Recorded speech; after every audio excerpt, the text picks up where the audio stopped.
So we did engage DBM, and then we sent a copy to the Senate as well of our request to DBM. We had numerous Kasi meetings. Kasi kayo yata sa gobyerno, pinakamalaki ang hindi contract of service. Contractual at JO. Yes, ma'am. So, kayo yung super endo violator. Ibig sabihin, naghihirap po ito. Hindi naman pipila yan ng napakahaba. Hindi po magpapainit at magpapaulan yan. Madam Chair, I assure the committee that wala hong selective. Dumadaan ho yan lahat sa lente ng social worker natin. Meron akong hindi naintindihan. Ito yung tungkol sa targets and financial allocation for Sulu Province. I'm baffled by the setup. Ma'am, I can't understand the submission. Not entirely clear. One. Saan na ba to? Hindi ko maintindihan yung sa Sulu. Ano yung target and financial assistance? I think itinanong. Kasi dati BARM siya, di ba? Pero hanggang yun, nakatenga rin sa korte. It appears that there were two lawsuits that were filed urging that Sulu be restored to BARM. So I'm wondering. Madam Chair, just for the record. But nothing was submitted? Was something Ma'am, it's submitted? a one-page submission that shows the targets and allocation Sulu. For Sulu Tama, alone. Physical targets for Sulu alone. Okay. Yes. So in effect, what we're trying to say, Madam Chair, is nothing will change because allocated naman ho yung pera. So you say nothing changes for Sulu? Kasi I believe ang worry ni Senator Tolentino, paano na ang Sulu? Correct. So we said, given that the whole money is given to BARM, meron naman disaggregated per province. So we will just carve out the Sulu so that we can allocate that for Sulu. All right. The tenure also of Senator Tulfo, have you submitted it to Senator Tulfo so that he's aware? Yes? Binigay mo na to? Yung request for additional positions? Yes, Madam, what we did was, we went ahead, I volunteered to engage DBM. So we did engage DBM, and then we sent a copy to the Senate as well of our request to DBM. We had numerous Kasi meetings. Kasi kayo yata sa gobyerno, pinakamalaki ang contract of service. Contractual at JO. Yes, ma'am. So, kayo yung super endo violator. Ma'am, so paano ba to? Ano ba sabi ng DBM? Can't we begin, assuming that we have a 3-year program, at least umpisahan naman natin marginally? I understand that meron na naidagdag, pero wala bang hirit pa? Baka pwedeng sumagot ang si Asik Pulido, Director Abad, and so on. Yes, Madam Chair. Madam Chair, there's a continuing effort with DSWD in order to start the regularization, Madam Chair, of at least 4,000 to 5,000 po of the existing Nakailan na ba? May 45,000? Ma'am, 4 to 5. 4 to 5. Na-excite naman ako sa 45. Hindi po. Madam Chair, so far, from the last 5 tranches po. Nakailan na from last year? 6,000, Madam Chair. Ay, hindi po. Teka. Madam Chair, bali 16,000 na po yung naging from contract of service employees na i-convert na po to contractual position. Right, that doesn't seem to be clear. Can we get DBM to submit exactly the numbers? Kasi they don't tally with the numbers of DSWD. Hindi maliwanag sa Madam, DSWD. what I'm stating is yung sa amin, during my time, 6,135. Ano yung 16,000 na sinasabi ni Asik Pulido? Yun po yung total, Madam Chair. That Baka naman mula pa nung 19 kopong-kopo. Madam Chair, bali yung total. Mula nung last budget hearing lang. Mula nung, that was correct. Nung last the year Secretary is lang. correct, Madam Chair. That's about 6,000. 6,135. 6,135. Madam Chair, for the record... they have been converted from contractual or JO? From COS, Madam Chair, to contractual positions. Contract of service, Madam Chair, to contractual positions. JO to contractual? Yes, Madam. So hindi pa rin permanent? Not yet, Madam Chair. So we are... Kailan magiging permanent to? Hopefully by this year, Madam Chair, we're looking at 4,000 to 5,000. Yes. We're coordinating with the DSWD through the Office of the Secretary. Teka, this year doesn't have much left. You're talking about 2 months. Mahahabol mo yung 4,000 to 5,000 na yan? Na maging permanent? Yes, Madam Chair. We're quite confident na kaya naman po habulin. This year? Best efforts. Yes, Madam Chair. You have less than a quarter. Sure ka? Best efforts po, Madam Chair. We're still awaiting po for the final maraming proposal. Testigo, maraming nakikinig. Magiging permanent yung 4,000 to 5,000 sa loob ng taon ng 2024. Maningil kayo. Madam Chair, I'll contextualize it and DBM can answer back. Ma'am, lahat to sa 4Ps. Ito yung 4Ps na pinag-uusapan natin kasi 'di ba wala hong regular employees, walang contractual employees doon. So ngayon, lahat 'yon sa 4Ps. Right. Now, meron pa kaming further submission based on what Senator Tulfo was saying, yung mga other social workers in the entire department Right. that are non-4Ps. We submitted to them a list of Yes, understood. But it Yeah. doesn't matter as long as we're starting somewhere. Yes. Kasi wala na kayong ginawa kundi mag-violate ng ENDOLO. Hindi naman pwede yun. Madam Chair, kung yun ho ang report ng DBM, we'll be more than happy to, Yes, we'll be very if you happy. could share with us the numbers as per your listing versus the SWD. Hindi masyadong maliwanag sa sinabmit ninyo, Secretary Rex. Kung pwede, numero lang. Ang haba ng pinadali, parang essay writing contest. Madam Chair, we'll submit now. Numero lang po. We'll submit now the new request namin sa DBM, a copy. We'll submit to you a Yeah. copy of it. Yung maliwanag lang, kasi nahirapan kami. Ang dami-dami nito. Okay, I think going further, yung issue ng vehicles, you sent us the list of the vehicles that you have, but clearly there's no indication of what type of vehicles they are and where they are assigned. So alam naman natin na kulang talaga. Ano bang paraan? So I think, Secretary, in addition to just giving me the list of vehicles, which is not very relevant, in fact, siguro, ang mabigay ninyo sana sa amin, are there any other safeguards that DSWD can undertake for your employees? At nakikita naman natin na nagtatakbuhan sila, naghahabol mula bangko, tapos may dadadalang cash, naka-backpack, sumasakay lang sa kung saan-saan mga taxi at saka nag-aangkas pa, kaya nakaka-nervyos. Yes, Secretary. Madam Chair, as mentioned in the last hearing, we know na tight fiscal space so we can't keep on buying cars. At saka may driver yan, may MOE yan. We've already worked with Land Bank on farming out yung cashiering function to Yes, them. but remember, that's always an issue kasi may awas yung payer. Ma'am, meron naman kaming administrative costs where we can Kaya charge nga, that. can't you source that from there? We can, ma'am. The That- other problem, of course, is that very often these marginal communities are found far, far away from any land bank. No, ma'am, apparently, what Land Bank is doing with its partners like USSC Yeah, is they will USSC. now go to the payout center. So amin na lang yung validation and social intake, sila na yung kahero. I just went there I last think you week. can also make arrangements with the local jeep and other, we your local do. taxi facility. Madam, we do. They are allowed to rent naman vehicles no, but they're naman. renting on a one-to-one basis. Sana medyo pangkalahatan para mas safe naman yung ating mga empleyado. Nakaka-nervous, ang daming dalang cash eh. That's well noted, ma'am. We'll look into a Yeah, so contract. in with them. addition sana, kahit may land bank, at least meron na kayong suki, kumbaga, na merong arrangements with these transport companies. Kawawa naman eh. Lahat kami kinakabahan sa mga Madam Chair, batang namimigay eh. we wanted to do that, but again, DBM circular ba yun? Yeah, DBM circular. I'll work with DBM kasi may DBM circular rin on long-term rental arrangements. They only allow us 15 days. Then after 15 days, we'll have to request for I think- authority from them again. Yes, can't you, no. Yes, yes, sorry, another matter.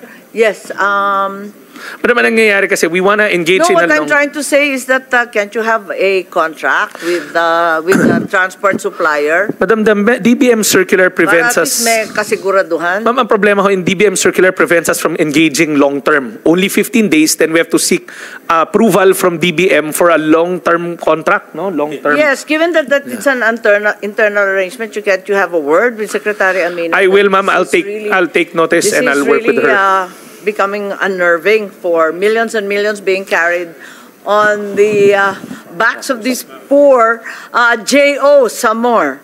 Yes, ma'am. JO na nakasakay pa ka sa kung saan, cash pa ang bit-bit, wala namang bantay, nakaka-nervyos eh. Ma'am, we will do that. Yes, so perhaps, yeah, you just gave me a list of vehicles which is not helpful. Siguro you can tell me what you're doing also to make certain that the employees are safer, the JOs are online to becoming contractual and thereafter becoming permanent. Okay, yes, there was a question about Lawa and Binhi. I think you submitted, this was item number 7. Something to do with the immigration, di ba? Ay, irrigation, Diyos ko, hindi na immigration. Madam Chair, it's simply putting direction to our Cash for Work program for our poor communities. Given na nandyan na talaga yan sa amin, yung parang disaster mitigation fund namin, prevention. Is this derived from the QRF? No, ma'am. It's a separate line item called DRP-CCCAM. So, Disaster Resilience Program, Climate Change Adaptation and Mitigation. Nandun na ho yan talaga sa libro namin. It's a cash for work program na nilagyan lang ho namin ng direction rather than them doing other menial things. Yeah. And you're doing it in tandem with NIA, I understand, not BSWM. Ma'am, apparently it's with BSWM There we go. and NIA. Dalawa sila Kaya nga sabay. nalilito ako kasi last time, ang sinabi ninyo, sa NIA, alam ko, papel ng BSWM yan eh. I stand corrected. Silang dalawa ang kausap ho namin sabay. Actually, magulo sila kasi yung NIA, palipat-lipat rin, DA, ngayon back to OP na naman for the second time. So, magulo siya. Okay. That's fine. I think we're done with that and then we can go to the other questions. Yes, I think you had some submissions on the SLP and these motor vehicles that are really not of interest. I think what's more of interest is to determine how to safeguard and secure all those bringing cash all over the place. Ano po ito? Yeah. I don't understand. Ano to? Yes. I think I had a question also about the creation of a disaster resilience department. Ma'am, yun ho, you spoke about that in our last hearing. I was saying kasi ho, yung disaster arm ng DSWD, wala ho siyang bureau. Lahat sila contract of service. Kasi nga, the reason being, there was a drive then to create a disaster department at ililipat sila doon. Correct. Kaya puro contract of service rin yung buong department cluster namin on disaster response. That was the context. Contractual? Contract of service, ma'am. Sorry. So JO pending creation of new department. Yes, ma'am. But our plead now with DBM is to baka habang inaantay yun, baka pwede kami humingi ng mga regular positions also kasi parang hindi pa ho namin makita yung disaster department. Right. There are child nutrition advocates in the Senate, and I'd like to ask some additional questions. To do with a supplemental feeding program, providing hot meals 5 to 7 days a week for 120 days. What's the distinction between the 5 times and those 7 times? 5 to 7 ang sabi. 5 days in a week kasi facilities-based siya. Sorry? We only do feeding 5 days a week because facility-based yan sa loob ng daycare. Kaya nagtataka ako kasi may banggit dito 5 to 7 days. Nasa submission ninyo. Binabasa ko lang. Ma'am, just for the record, it's 5 days. Yeah, let's consider it a mistake. Yes, ma'am. Okay. Ang nabigay sa akin 5 to 7. 5 days, ma'am. Okay. The submitted report makes no mention on the final result of the feeding. What's the effect of the program? Height, weight, nutrition status? Is it successful? Ang hirap-hirap ng supplemental feeding, having been a governor for a long time, it doesn't work a great deal of the time. After 120 days, underweight pa rin yung bata. Madam, So, may resulta ba kayo nito? Kasi ang alam ko, hindi talaga nag-work. Ako, hirap na hirap ako kasi nag-feeding rin ako sa Nutriban. Hindi talaga nagsasucceed ka agad. 120 days may not be sufficient. Madam, you're correct. It's not sufficient. That's why we've been asking to move it in 180, di ba? 120 na kayo ngayon. Hindi, ang problema kasi, wala kayong results-based management. No. Ma'am, Anong resulta? Di nagpakain tayo. Madam, the LGUs are the ones submitting in the information system yung wasted and severely wasted status ng mga bata. Kasi we don't have boots on the ground. Pero considering na kayo ang may hawak ng budget na yon, kayo pa rin ang may pananagutan niya. Yeah. Ma'am, whenever it's consolidated, the results will show that there's improvement in wasting. From severely wasted and wasted, Yes, nababawasan but po we yun. need to know more precisely so that we target it properly. Siyempre, yung severely wasted, iba yung sitwasyon sa mildly malnourished. So we have to, I think, we have to target more carefully. Kasi yung severely wasted, ibang story talaga yun. Hindi sasapat yung 120 days. Madam Chair, in the feeding, Ang problema niyan, sinasantabi ninyo at saka sinasabi nyo LGU na ang sasagot. Hindi pwedeng LGU ang sasagot kasi yung pera nasa inyo eh. Ma'am, Madam Chair, the feeding has multiple modalities. One of the main modalities, we download the funds to the LGU for them to procure from local co-ops kasi hindi namin kaya mag-regional procurement all the time dahil wastage, spoilage. So in effect, they're the ones keeping tab of the children's weight status. And they input it in the feeding information system. Pero can't we require, bago kayo can't it be required, bago kayo mag-release ng pera ulit sa LGU, dapat may closure report sila kung ano nangyari sa bata. Sir, there is a post-feeding assessment that they submit to us. But we have no results. Madam in the Chair, report you provided, walang naibigay. ito yung hiningi, no? Did it work? Didn't it work? Were Madam we Chair, successful? yes. Were we palpak? Madam Chair, what we can do is furnish the committee a copy of the results. Basically, what we look for are anthropometric measurements. Yung head circumference niya, Yes, understood. height, Kaya lang, weight, BMI. pero wala siyang before and after. Kailangan maliwanag yung before and after eh. At saka dapat siguro, iba-ibang klase, yung severely wasted nga, kesa sa mas mild or just occurred during the bagyo. Madam Chair, there is a baseline data that is Yun na nga, collected. but And I then an haven't end-line seen data. anything. Madam Chair, what we will do is we'll submit to you. All you're providing us is what was released. Madam Chair will submit to the committee the results of the feeding program in the past 3 years. Yes, sir.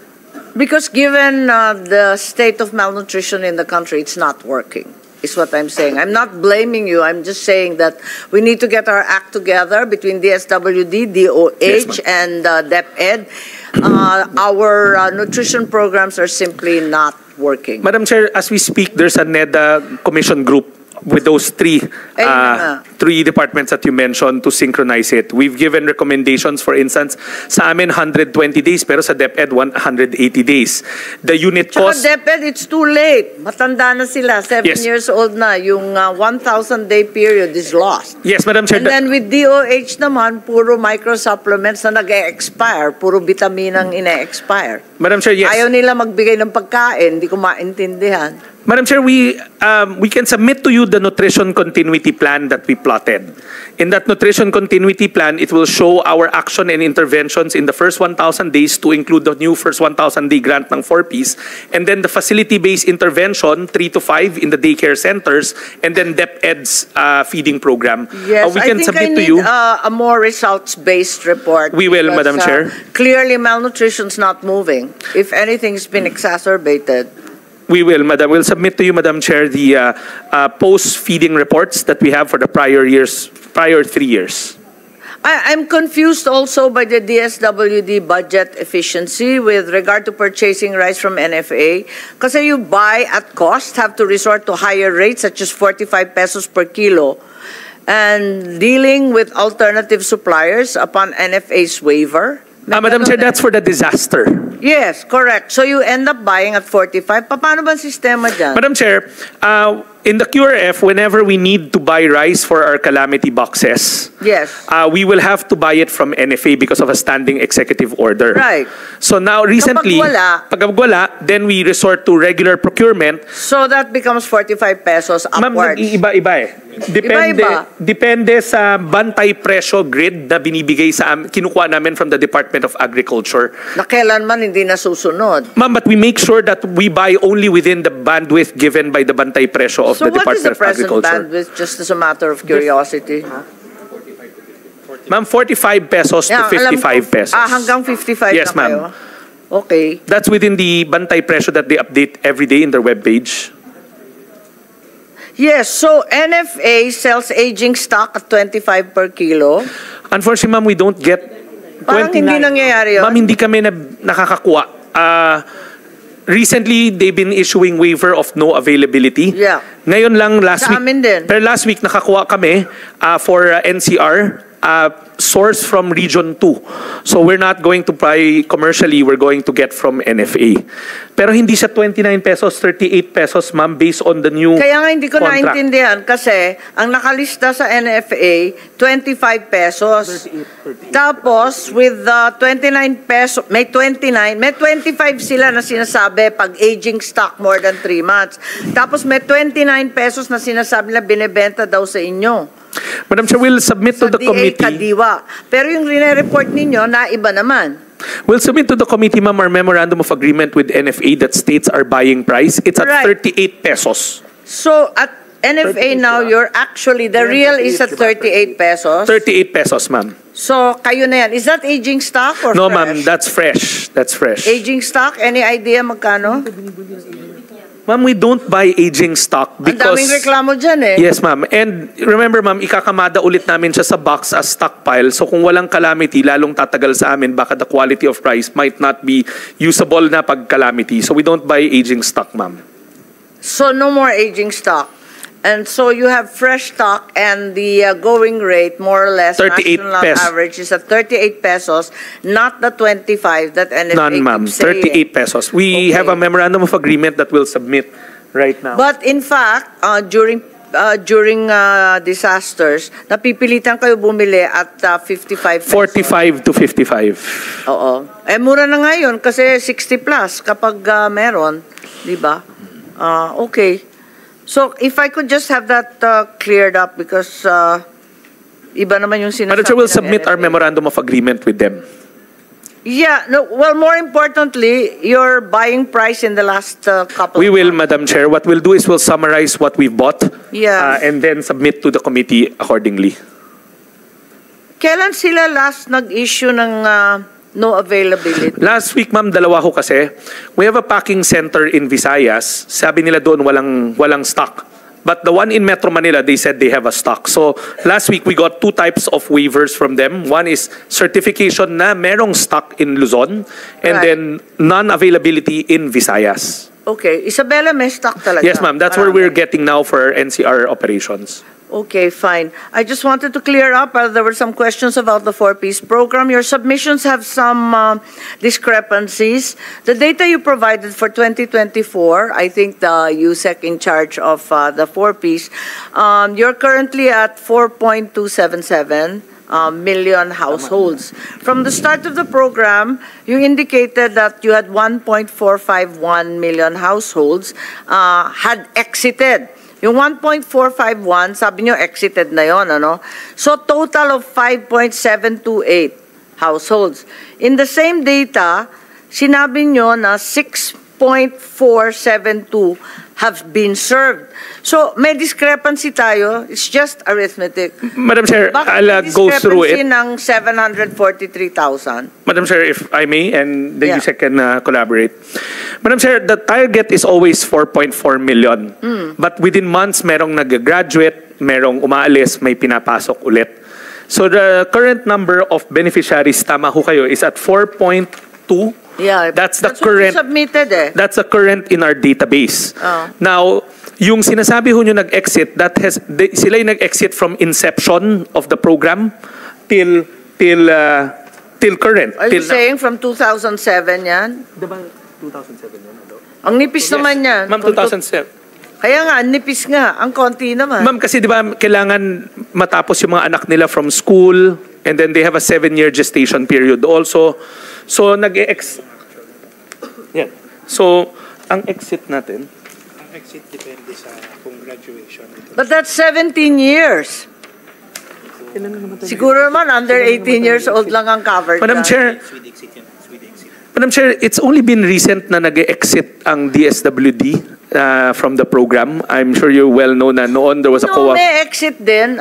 May exit Pero konti din. ho, that's why COA even cited, before I came in, there was a COA cited finding that said nga na hindi kami nag-exit ng Hindi enough. nga. So that's Hindi why mo nag-e-exit. yan Imagine numero na yan. 17 years. Yan numero na yan is small kasi hindi ho talaga nag-exit noon. But right now, we are more aggressive in it using the SWIDI. And in 2023, for instance, Madam Chair, alone. In any case, what's the reason for the discrepancy of 743,000? Ano ang 743? There's a discrepancy kasi you said that 6,472 have been served. So bitin yun kasi may 5.728. There, it's not tallying.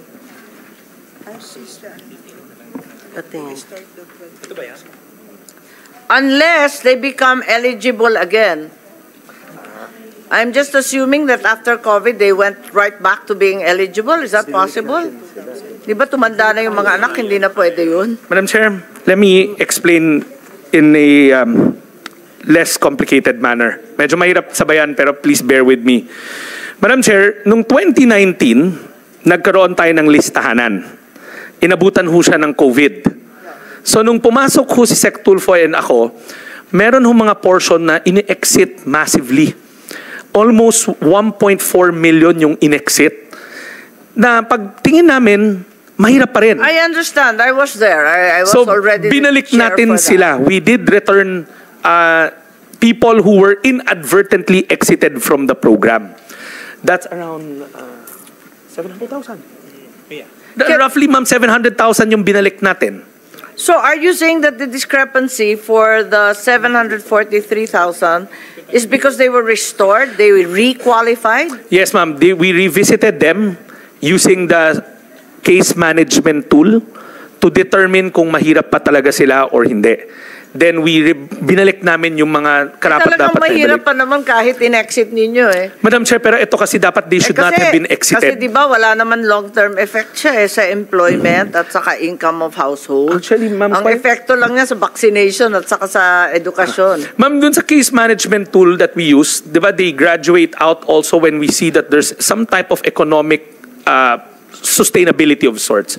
Pero ma'am, yes, we did return them back to answer the discrepancy, can you just give me a coherent explanation? Because it's not tallying and it's just arithmetic. Bakit ganun? Isa pa, why does the program count college graduation as your achievement? Di Madam- naman kayo nagbibigay ng tulong sa kolehiyo. Madam Chair, pero di ba kasi education, keeping Pero kids in hanggang high school. school. Tapos ang Yes, ma'am. baba pa ng score ng high school natin. Keeping them in school, so we'd like to think na nakaabot sila ng kolehiyo because nag-primary and secondary education Di sila. ba dapat CHED yun? Wag na ninyo i-claim yun. Di naman kayo tumutulong dun eh. 18. Ma'am, Delete hanggang na lang senior yan high. kasi hindi naman totoo eh. Yeah. Yes, Madam Chair. But kasi we were trying to show breaking of the intergenerational poverty as a means of success ng program. I think that should be noted as a mere observation and not claimed as an accomplishment of the program. Hindi naman totoo. Also, out of 1.451 that exited, only a total of 567,000 or 39% exited due to better living conditions, meaning they graduated or voluntarily waived. So are we satisfied that the flagship anti-poverty program has a mere 39.1 success rate? Kasi effectively, that is the success rate that you're claiming. So you're actually saying 61% palpak, 39% okay. Madam Chair, of the ones that graduated, are you saying that? Oo, kasi di ba, there's an admission in your presentation that out of the ones who exited, only 567,000 are actually out of poverty. So the rest are not. So ibig sabihin, 39.1% lang ang okay na, nakaahon na. Yung iba, nakalugmok pa rin sa kahirapan. Madam Chair, sadly because the law has certain things, diba? Pag wala ka ng eligible children, kahit na mahirap ka pa, aalisin ka. Understood. So sadly, these are provisions of the law that we want to look into again. No, that's precisely why you're here, because we are the legislature and we can fix the law. Precisely. Yes, Madam Chair. Kasi palpak to. Madam Kung Chair. magre-report ako na isang programa na 17 taon na sinusugod, abay, napakababa naman ito, 39.1%. Di ba dapat tigilan na yan? Madam Chair, Or two things. baguhin or Two things, Madam something. Chair. One, you're correct that there are limitations to the law. In fact, we are pushing for amendments to include looking at that. I've never seen any. Ma'am, we're amendments about to from submit you. now. Two, Madam Chair, if you can recall, we mentioned about commissioning a study on the 4Ps and all the anti-poverty programs. But I think we don't need the study. These numbers are glaring us in the face. Yes, Madam Chair, the 883 na umalis na may not have better life. Ano sila, wala nang anak ho na nag-childhood Understood. age. They're no longer qualified. Yeah, so those are Wala nang minor kids. those are the limitations that we want to look into. Baka maamendahan ho yung batas. So the other thing is, we've talked about exit programs. Of those who exited, eto nga kasi hindi nga nagtatali, how many became recipients of SLP and were forwarded or endorsed to DepEd for alternative learning, Madam Chair, or to yeah. DOLE for some kind Madam of Chair, will- TESDA training? will Wala some- bang follow-up to? Ma'am, meron. We will submit to... Kasi, ang problema, kung 39.1%, kung kumpanya, kayo negosyante, di ba? Kapag kumpanya 39% after 17 years, di ba pinapatay na yung programang yun? Obvious ba na hindi pwede yun? So, are there other metrics that can show some level of success? Because right now, I'm not deriving any. Madam Chair, for instance, in the...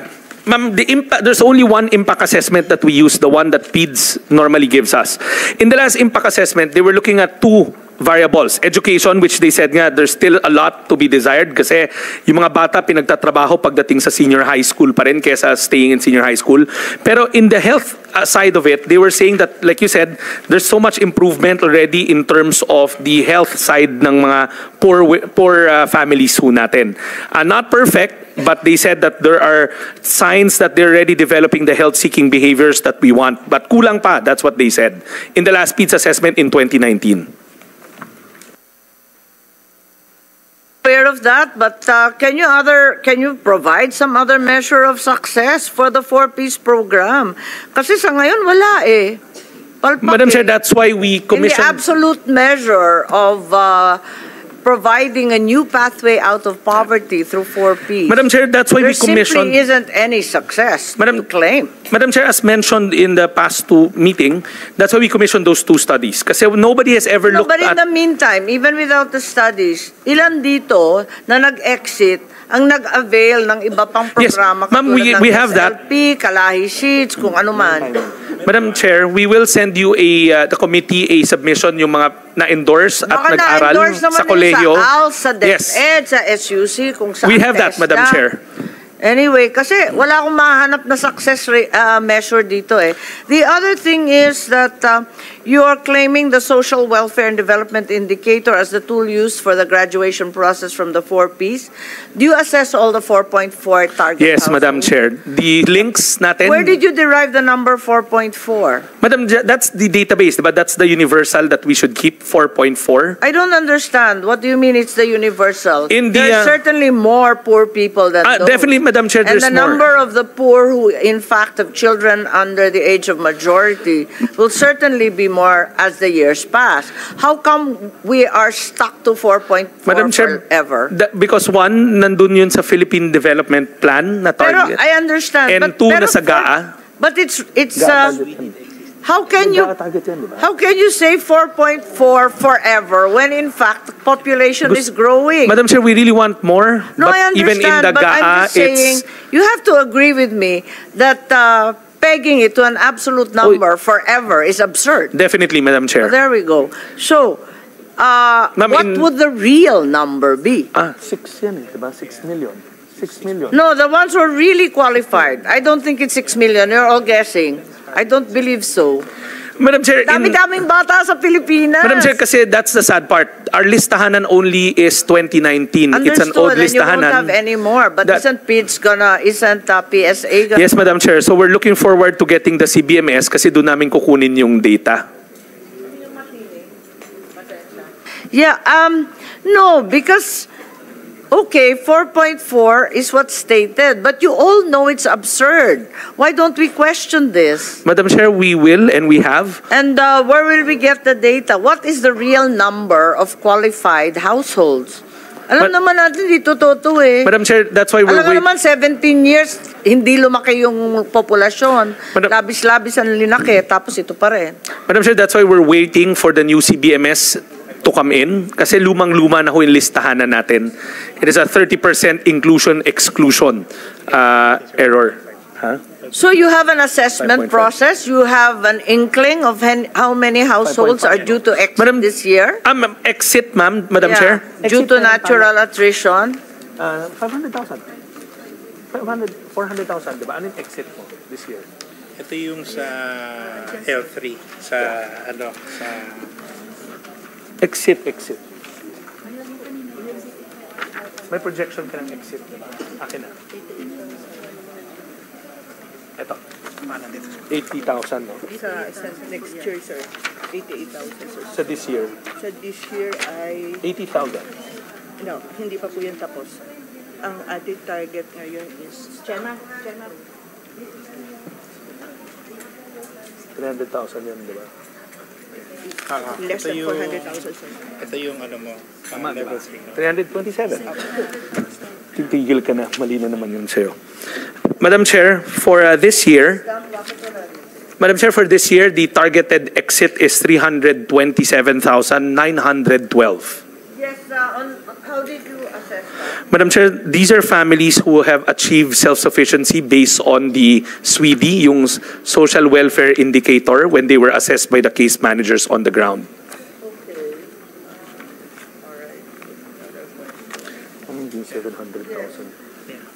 Okay, in addition, in your submitted documents, you mentioned that the first 1,000 days for the health of the 0 to 2 from the poorest families, I take it to mean they belong to the 4.4 of the 4Ps? Or Yes, don't Madam Chair. We're already giving 750 pesos a month per household, requiring 38.8 billion, targeting 0 to 5-year-old children, and ensuring pre- and postnatal health checkups for pregnant women. Aren't we duplicating this? Doble-doble na to. Madam Chair, kasi yung Kasi health... sabi mo, meron na tayong health and nutrition for the first 1,000 days. Pagkatapos meron pang 750. Hindi ba patong-patong na yan? Madam Bakit Chair, nagdodoble? Samantalang yung iba kapos talaga. Madam Chair, in the studies of PEDS itself and in our own assessment, the health-seeking behavior stops for pregnant and lactating women pag nakatatlong anak na sila. Pag lumagpas na pang-apat, pang-lima, they don't even register anymore their pregnancy. They don't go to the health centers kasi there's simply no way to defray the cost of them doing the health-seeking behavior. So yung pera na binibigay kasi natin is household, so they share it, compared to our proposal na it's per pregnancy. But you're telling me you're giving 2 lots. Isn't there a more coherent way to address this? Meron kang health grant, tapos may health and nutrition grant. Di ba dapat ipagkaisa na lamang yan? Madam, Kasi actually, we want to make sure na this one is targeted to the pregnant and lactating women only. Hindi siya for everybody. It's a subset of the entire 4.4. it's a subset of the 4.4. It's a subset. But the 4.4 is already receiving 750. Ba't Yes, mo ma'am. So- dinodoble-doble? Ma'am, this is a special targeted intervention for pregnant and lactating women, 0 to 2, the one we keep on mentioning a while ago, para masigurado lang that they do develop that health-seeking behavior. In other countries na may conditional cash transfers, they actually have this, like in India and in Bangladesh. Kasi na-realize nila na kahit may No, supply... Understood that it is a necessary thing to do. It's an important thing to do, but I don't understand why you have to do it twice. Madam Chair, this one is on a per pregnancy. Yung unang grant natin is para sa kanilang lahat. Ito pang 0 to 2 lang siya. Hindi na ho kasama kung Can't may they 3 be to 5. integrated so it's more logical? Madam Chair, kasi in the computation of the 750,000 pesos, pati yung pag-attend nila ng family development session, credited na kaagad yon. While this one is targeted for the pregnant and lactating women to go to their health centers. Doon sa 750 kasi kasama doon yung pag-attend ng family development session, yung other mechanisms that's beyond the 0 to 2.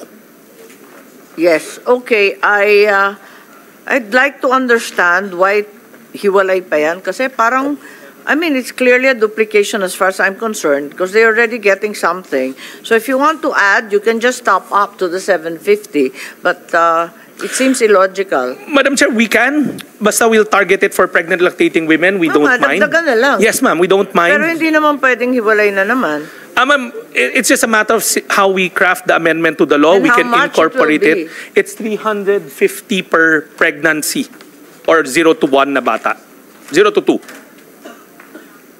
Yes, it's curious because you give 750 for 3 kids, 350 for 1 who hasn't been born. Ma'am, 0 to 2 kasama na yung pag napanganak siya. Eh, yun na nga. Kasi what we want is for that pregnant Kung ako woman. yung nanay, magre-reklamo ako nito. Madam, importante kasi for that pregnant woman to go get that health-seeking behavior. We know that even hindi pa siya pinapanganak, doon sa sinapupunan, napaka-importante na natatanggap niya yung necessary interventions. From the counseling to what to do early on your pregnancy.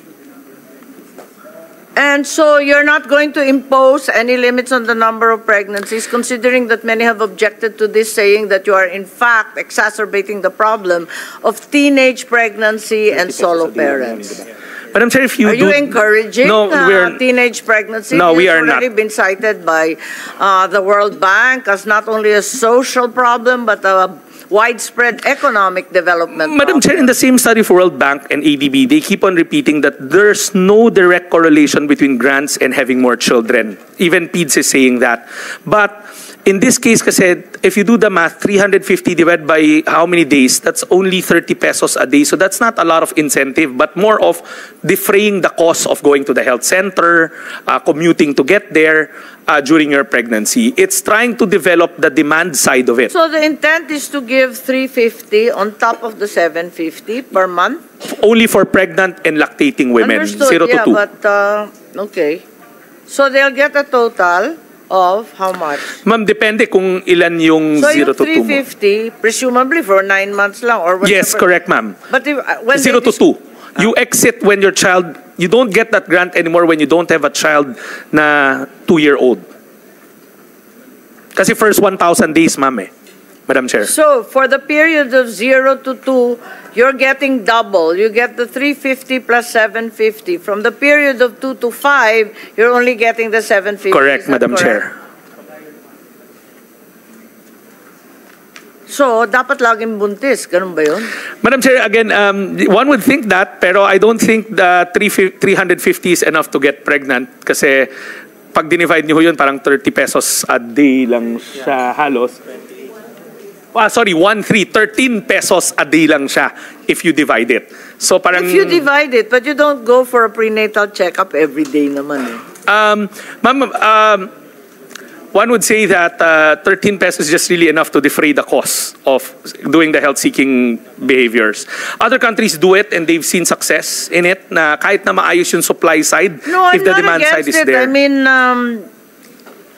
the question is to do it in a way that would actually encourage healthy pregnancies. This seems a little haphazard and unthought out. So I'm a little bit concerned na you won't get the results you want eh. Kasi parang dinagdagan mo lang kabala ka ni dyan. Parang hindi maliwanag. Madam Chair, Mas maigi pa, bigyan mo lang yung pera sa RHU at sa BHW, kalampagin nila lahat ng buntis. Madam, yan ang problema ho. Even in other Kasi kahit countries. ibigay ninyo yan, parang hindi pa rin mangyari. Madam Chair, we'll yan eh. submit the study ng World Bank. Okay. A I'm comparative familiar study. with it actually. Madam, in those countries, Nakakatawa yung study na yon. Ang dami niyang sinasabi tungkol sa 4Ps. Tapos sa bandang huli sabi, ang ending, ang punchline, matapos sabihin na it doesn't work, ang ending na punchline, kaya pauutangin pa rin Madam namin Chair, in kayo. that case, what we'll submit to Nalito you ako doon. is Pero hindi a- ako sa ending ng bangko. Talagang bangko eh. Gusto Madam Chair, magpautang kahit mali-mali na. para fair na lang, Madam Chair, para hindi yun yung study na ibibigay namin sa inyo. Hindi yun ang binigay eh. Hindi, we will give Nakakatawa. you... ADB at saka World Bank. Bigay ng study, nakapos ang 4Ps, sapat lamang for temporary poverty, short-term poverty, no changes in the family situation or intergenerational, multidimensional poverty. Ang daming sinabi. Tapos ang punchline sa huli, kaya magpapautang din kami sa inyo. Madam Chair, lubog na tayo sa utang. Alam naman pala nila na walang katagumpay eh. Madam Chair, para na lang hindi yun yung study, we'll give you a comparative that we've done of countries with similar grants. Yeah, Basically, I'm what the study will say familiar. is, even if the supply side is ample, halimbawa, binigay natin sa RHU, barangay health workers, in those countries, nung wala yung grant na yon, the pregnant and lactating women were not seeking the health services that they need. Simply because... No, I suppose what I'm trying to say is that there should be some type of reward to make it clear that this is being given upon compliance. Yes, Madam Chair. It not will just outright. Yes, Madam Chair. Forgive us for not... Pareho ng 4-piece, kapag hindi ka nagpabakuna, hindi talagang Madam Chair, hindi tuloy-tuloy ang bigay. it's in the conditions that we impose. Okay. Na it's all conditional. It's not given to you just outright. You must do necessary steps. For instance, register the pregnancy. Tapos 2, do the prenatal consultation. 3, Yes, do the postnatal since this is a new program, maybe that's what you should have done, provided us with the guidelines. In any case, yeah. So you give us na lang kung paano yan. We will, Madam Chair. Kasi wala yun, ang sinabi lang, mamimigay lang, parang ang labo naman nun. We have a projected cash grant deficit of 1.9 billion for 2023. Once again, it's not included in your 2025 computation of the 4-piece budget. At sa bandang huli nito, sasabihin ninyo na ako nagtanggal sa budget ninyo, madyadyaryo na naman ako sa kongreso nito. So, Madam my Chair- question is, why did you include the same in the 2025 special provision? Are you saying that you expect savings in your 2025 cash grants? Or ako na naman ang sasagot kung bakit ko tinanggal samantalang hindi naman ninyo hiningi? Madam Chair, yung 2024 yan, di ba? The 2024 No, project... this is actually 2023 kung saan ninyo ako sinisi ng bonggang-bongga. 2023. Ito yun. Diba? Pero ito, sir. You have a deficit of 1.956 Madam Chair. billion for fiscal year 2023. Madam Chair, if you can recall, we had to do the reassessment of the different batches of families who were being removed. Yes, I do recall. So, I do recall very clearly. And since you were unable to provide the information, you were not able to request the same. Kasi wala pa yung listahan ninyo. So right now, Madam So Chair, ngayon, may shortage. may compliance na sila. Na hindi ko kasalanan, hindi ninyo alam kung ilan talaga. Ngayon, Madam Chair, we have the figures already to substantiate kung ilan yung Okay, nag-comply. so we're agreed that there's a shortage. Ang problema, bakit nasa 2025 special provision? Yeah, alam ko. Sigurado ba kayo may savings yung 2025? Madam, may tier- May savings ba pag taon ng halalan? Madam, hindi ho siya savings, Parang kundi hindi ako maniwala. there was a tier 2 that was granted to us by DBM at around 7 billion pesos. Ma'am, may tier 2. Oo nga. Madam Chair, there is a tier 2 7 billion na additional budget na binigay for 4-piece, and we're very thankful for that. That should be enough to cover for the compliance na, kasi compliance-based ho tayo eh. So now we've already projected that after the reassessment, we will need 1.9 billion to pay off the deficit. And then, portions of that 7 billion will use to finance the first 1,000 day grant. Again. Why is it in the special provision for 2025? How sure are you na may savings kayo? Madam Chair, it's not savings, it's the actual additional tier 2 that we requested. We requested And additional. how sure are you that you're going to get this additional? Madam Chair, it minus the wisdom of, So you're saying not savings, Not from savings. savings, Not, ma'am. but from, additional tier 2 budget that was given to us by DBM. they've already given it. It's already in the NEP, Madam Chair. Additional tier 2 of 7 billion pesos. I don't have it in the breakdown Madam of Chair, you will- 2025. Can you please tell me? Naka-built-in Maybe na siya eh. DBM can help us. Wala po sa NEP. Sorry, Secretary, wala po sa NEP. Maybe ASEC Pulido, alam niyo kung saan yung 7B na yan, di ko makita. Ang nakikita ko lamang is special provision. confirmation letter. Director Abad, kabisado po ninyo, itong 7 billion. Wala sa akin eh. Their proposal actually, Madam Chair, includes the 7 billion to cover the supposed arrears. But when we release the computation for the NEP recommended level, the amount that was included there does not include the amount for the computed subsidies in arrears, because we have already provided this year the requirement to cover the grants in arrears for beneficiaries which were who were enrolled in the program. However, so Secretary, I think DBM and I Madam have Chair. the same numbers because the 7 billion doesn't occur. It's there. And but it shouldn't upon be a special our provision. It should but- be grants in arrears, exactly Madam as Chair. you say.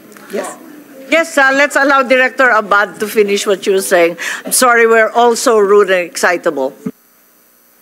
we understand din po that there was this proposal to include in the special provision a colatilia allowing for the payment of the arrears, subsidies in arrears, because we recognize that it could be that based on the delisting process from the listahanan, there might be some more beneficiaries who would be claiming for arrears in 2025. Hence, we provided a leeway for them to include the same in their special provision. But our computation does not include that one because our basis was the targeted beneficiary and the compliance rate from the previous year, adding also a provision for the administrative costs. And Do you some have sorts. even a guesstimate for the grants in arrears anticipated?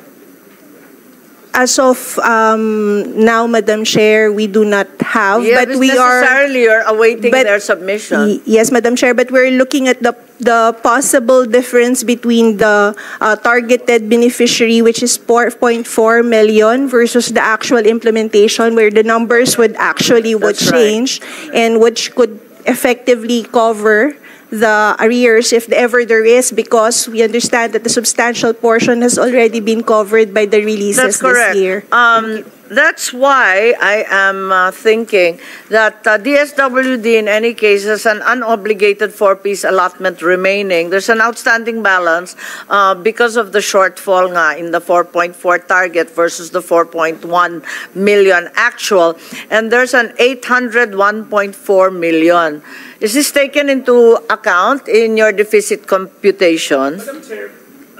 I'll contextualize further kasi we met with Director Abad about this. Because clearly you haven't requested from the DBM. Your tier 2 was turned down. The 7 billion is not located in any part of the NEP. Madam Chair, So, we're looking for the confirmation letter. Madam Chair, just to briefly go through it again. The initial tier 1 was 98 billion. 98,723,788. Then when the tier 2 came back, because we requested additional nga in anticipation to projected shortfall, we were granted an additional 7 billion. Kaya yung total grants natin is 105,732,782. Madam Chair, it's already incorporated with what's in the NEP right now. Ito ho yung breakdown namin.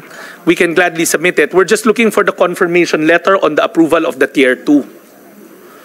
Madam Chair, so tier I'm sorry, 1... because you have a cash grant deficit already stated at 1.956 billion, about which the DBM is apparently not aware. Madam Chair, we met... Mamaya okay. kukulangin na naman yan, tayo na naman ang sisisiyan. Yan ang ngayon Madam Chair, po eh. let me explain again. The original amount in tier 1 for grants was only 98 billion. 98,723,788. But because we were anticipating the compliance yun nga ang base... kinagagalit ko. Kasi meron tayong listahan ng 4-piece, tapos hindi ibibigay sa 4-piece kung saan-saan akap ilalagpak. Hindi naman yata tama. Madam Chair, in this Kayo kaya case- mag-usap. Nag-usap ho kami, kaya nga masaya na kami doon sa binigay ho nila. In short, we're Hindi contented nga daw and nila binigay yung 7 billion Madam Chair, we'll submit to you the DBM... Tier 2. The level po that we gave to you is based on our computed requirement using the targeted beneficiary multiplied by the actual compliance rate. Compliance. Opo, compliance rate po yung aming computation. Your initial recommendation po has an inclusion for the amount to cover the subsidies in arrears, which upon our discussion, nalaman natin na hindi na siya necessary na include so much amount. Actually, to my if my memory will serve me right, it's around 5 billion initially in your proposal, which we did not include already kasi po na-release na natin under UA ng 2024. Yeah, correct. But then we met subsequently because of the hirit po to have in the special provision a colatilla allowing for the payment of arrears, to which we said wala naman tayo sa computation na yon, pero it is it was agreed to include that one in anticipation of any possible appeals. Bali, yung special provision is a standby provision. Yes. Because in fact, it's not included in your 2025 computation. Wala na kayong arrears. Pagkatapos nito, nako ha, pag umikot na naman at marami na namang hindi nabigyan, magtuturoan na naman tayo. Yan ang ayoko dito eh. Madam Chair, In any case, have you not requested DBM for additional allotment to cover the same? Madam Chair, we asked for allotment based on Wala pa raw kasi compliance-based. Wala pa silang natatanggap. Pero nakalista dito sa inyo 1.956 billion. Ilan na namang 4-piece dyan ang magre-reklamo na hindi nakatanggap? Madam Chair, from our records, the 1.9 will be the last. That's why I went to DBM together with Director Pia and we met. And when we ran our figures, the 7 billion in Tier 2 should be enough to cover it. As you mentioned, it's a standby, ma'am. It's a standby special provision that in our computation, yung binigay na grants is enough already to even cover for the 1.9. Secretary, I think your finance group should talk to the DBM because it's very apparent that the DBM at no point in time approved the Tier 2 7 billion. So unfortunately, we cannot accept that explanation and would rather see in writing exactly what has been proposed. And we want to make certain na wala na tayong utang sa 4-piece pa, mangungutang ka sa mahirap. Tama ba yun? Madam, wala na ho because nga the 7 billion, again, is already enough to cover for that. That's why we ask for that standby special provision so that because in our own computation, enough na yung 7B. Enough na yung grants na binigay nila. Enough na, pero wala nga. Yun na nga ang problem doon, Secretary. Kaya magkaliwanagan po kayo. Kasi Madam Chair, ang naririnig ko sa kanila, walang 7B na ganyan. Okay, proceed na tayo from 2023. Let's move forward to 2024. Ang sinasabi ninyo, there will be no more projected arrears from 2024. Tama ba yun? Are we saying it's okay to delete the provision authorizing the use of 4-piece 2025 to cover 2024 arrears? Kasi wala nang kulang, wala na tayong Madam utang Chair, sa 4-piece sa 2024. Madam Chair, we took the advice of the good chairman's office to manage the entry of new members into the program so that we'll have the cash to pay the existing arrears. So wala na kaming nakikitang issue because more than enough na yung grants na hawak ho namin. Okay, so ang utang natin yung 2023, is that clear? Correct. Wala nang 2024. We will use existing allocations already, Madam Chair. Yung 2023, will you please settle with the DBM? Yes, Madam and Chair, we will. Provide it in writing because right now, what you are claiming regarding the Tier 2 approval of 7 billion does not exist in the NEP, neither is it in any Madam, of the communication from DBM. Madam Chair, what I'll do, I have with me is the actual DBM recommendation. We'll furnish it, Director, para makita ho. Madam Chair, basta one thing I can assure the committee, we already met and we told them with that standby special provision, we should be comfortable already to cover whatever arrears there may be. As simple as that. Na wala akong tinanggal sa inyo. 2023 o 2024. Madam Chair. Tigilan na yung mga salitang tungkol dyan. Yes, Madam Chair. And now moving forward, what we told Director Pia during the meeting is this is enough for us already. Happy na ho kami. For the record, right now we're saying we just want that standby special provision and we should be okay already. Okay, let's proceed to Kalay Sheets. You are given a budget of 2.1 billion 2025. Kayo na magsisettle niya na ng DBM, pakisubmit na lang. Ngayon, tungkol sa Kalay Sheets, sabi, it will fund KKB projects given select LGUs. And 1.4 for Tarabasa and all the learning facilitators. There's no special provision in the NEP providing for said breakdown. How did you determine what is the legal basis for allocating 2.1 billion for CCD and Tarabasa to the exclusion of cash for work for students and cash for work for PWDs? Madam Chair, the Tarabasa is the cash for work for students. No, it's not our understanding. Iba pa to eh. Yung hinahanap niyo nawala eh. Nawala to eh. Nawala yung cash for work sa estudyante na nasa Kalay Seeds. Yung graduates na hindi pa nakakahanap ng trabaho ng 6 na buwan. Madam Bakit Chair, nawala to? Yun may basis yun in law eh. Ito walang basis. tinanggal kasi yung... Hindi, tinanggal yung special provision. Yung special provision. Inalis yung special provision. Kasi according to TDM, it's not the proper way to do it. Madam Chair, Director Pia can confirm with me. Naalis ho kasi yung special provision na yon dahil the way that DBMC says, it's not the proper way how we disaggregate the funds for KKB.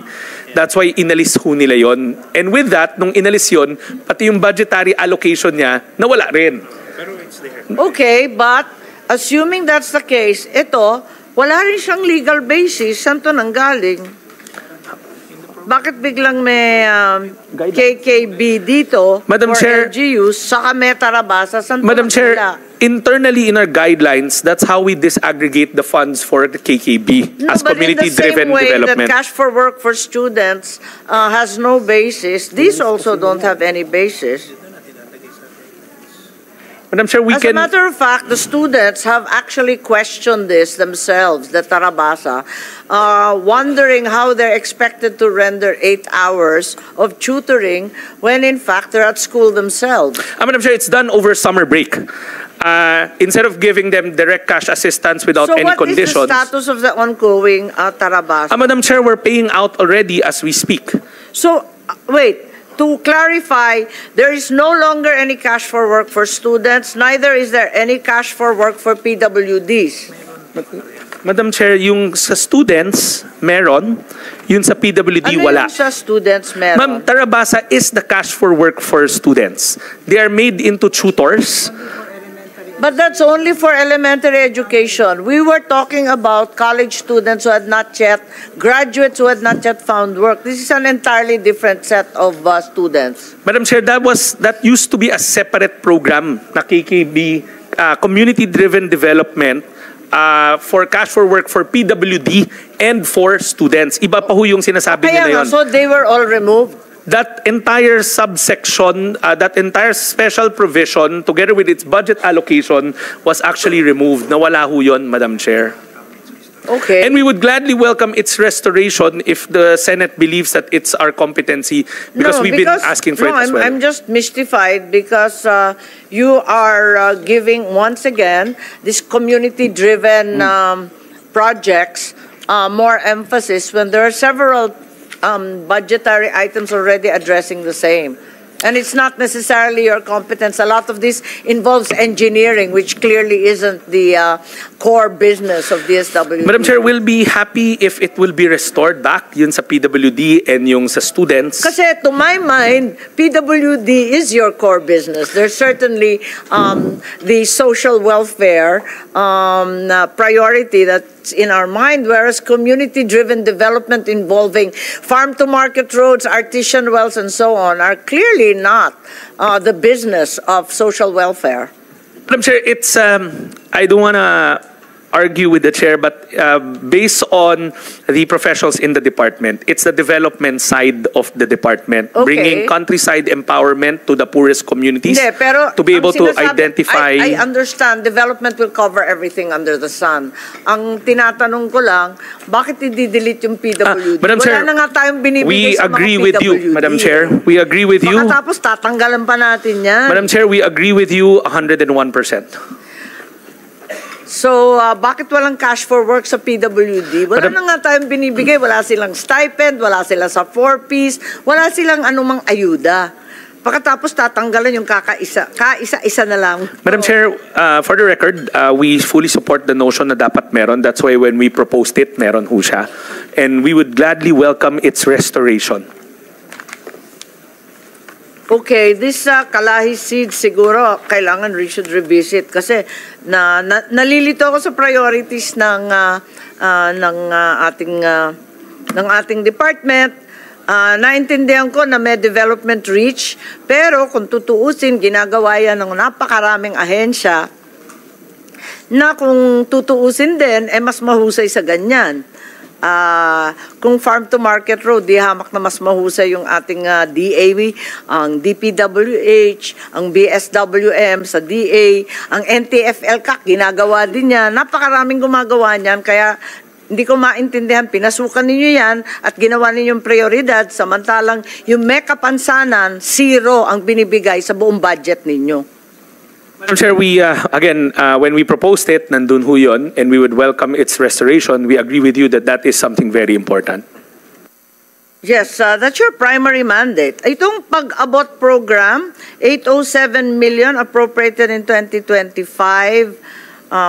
May we have also, before going to pag-abot, meron bang accomplishment and financial report of the 900 million appropriated for Tarabasa? Yes, Madam Chair, we'll gladly submit to you the accomplishment report together with DepEd's, kasi it's a partnership with DepEd, and we'll submit to you also DepEd's commendations. Was there any perceptible improvement? Yes, Madam Chair. DepEd issued actually a certification saying that their students, kasi they do the pre and the post test, sila naman gumagawa nun, kami nagbabayad lang. They showed us that kids were actually moving up the reading level. Okay, so we have the arrival and we recognize Senator Bongo. So nasa pag-abot program tayo, appropriated was 807 million. The physical targets and accomplishments. What are the intervention to all these children, individuals, and families? How many went back to their provinces? I'm sure Senator Go is concerned about this. It's pag-abot, balik probinsya. Meron ba kayong update nito? Yes, Madam Chair. All in all, 7,000 families were profiled living in streets in Metro Manila, of which 2,638 actually went back to their families and reintegrated back to their family. 2,638.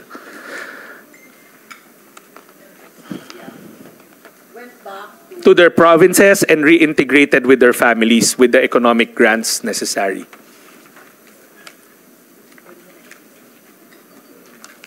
Yes, maybe you can give us some specifics. Were they given transitory shelter allowance? What was given to them? Transport, relocation, livelihood, psychosocial support, yung linilista natin yes, lagi, Madam Chair. The financial, the commensurate financial equivalent. Madam Chair, meron ma'am, we'll go ahead and submit to you as well. They were provided shelter, transport allowance, so economic grants. So the monitoring is done over a period of how long? For the whole... Hindi, kasi marami akong kilala, umuwi sa probinsya, bumalik din. Yeah. Madam Chair, ang ginagawa ho namin, so I was wondering how long is the period during which you monitor? Madam Chair, the monitoring when they get home to the province is 6 months. Pero one of the things that Pag-abot did is, pag nakaka-reach out tayo ng mga pamilya sa kalansangan, we do their biometrics and issue them IDs. Now, pag sa tuwing nagre-reach out operation tayo at matagpuan natin ulit tong individual na to, then we'll know kung ano nangyari, bakit ka bumalik dito, nagkamali ba kami ng pagbigay ng pondo, hindi ba lumago yung negosyo mo. So then we'll have to do the other intervention.